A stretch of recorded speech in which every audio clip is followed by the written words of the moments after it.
اعوذ باللہ من الشیطان الرجیم بسم اللہ الرحمن الرحیم وبہ نستعین وہو خیر ناصر و معین۔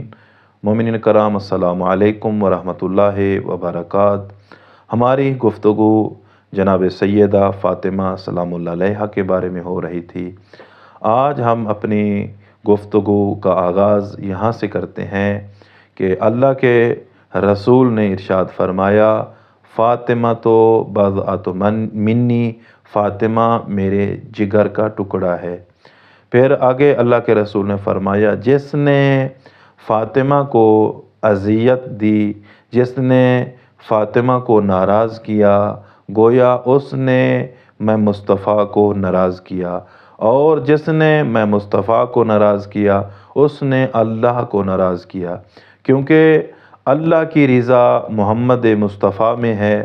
اور محمد مصطفیٰ کی رضا اپنی دختر نیک اختر جناب فاطمہ سلام اللہ علیہا کی رضا میں ہے۔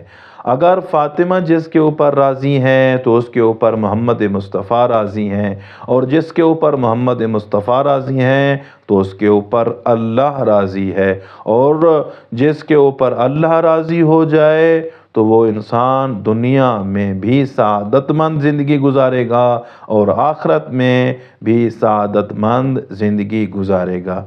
اور جس کے اوپر فاطمہ ناراض ہوئیں اس کے اوپر اللہ کے رسول محمد مصطفیٰ صلی اللہ علیہ وآلہ وسلم ناراض ہوئے، اور جس کے اوپر اللہ کے رسول ناراض ہو گئے اس کے اوپر اللہ ناراض ہو گیا، اور جس کے اوپر اللہ ناراض ہو گیا تو وہ دنیا میں بھی ناکام ہے، آخرت میں بھی ناکام ہے۔ مومنین کرام، دیکھنا ہم نے یہ ہے کہ رضائے پروردگار کس میں ہے، اور جس کی یعنی جس خدا کی رضا محمد مصطفیٰ کی رضا میں پوشیدہ ہے، اس اللہ کے رسول کی رضا سیدہ فاطمہ سلام اللہ علیہا کی رضا میں پوشیدہ ہے۔ اگر ہم چاہتے ہیں کہ دنیا میں بھی کامیاب ہوں، آخرت میں بھی کامیاب ہوں، تو ہمیں سیدہ سلام اللہ علیہا کو راضی کرنا ہوگا۔ لیکن جس نے جناب سیدہ فاطمہ کو اذیت دی، اللہ کا رسول فرماتا ہے اس نے مجھ مصطفیٰ کو اذیت دی ہے، اور جو اللہ کے رسول کو اذیت دے رہا ہے وہ یہ نہ سوچے کہ میں اللہ کے رسول کو یا سیدہ کو اذیت پہنچا رہا ہوں، بلکہ وہ انسان خود پروردگار کو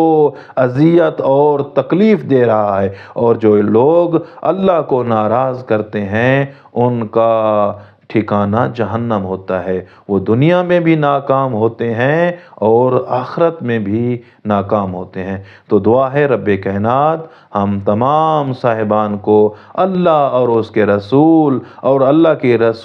کے رسول کی بیٹی فاطمہ سلام اللہ علیہا کو راضی کرنے کی توفیق عطا فرمائے۔ والسلام علیکم ورحمۃ اللہ وبرکاتہ۔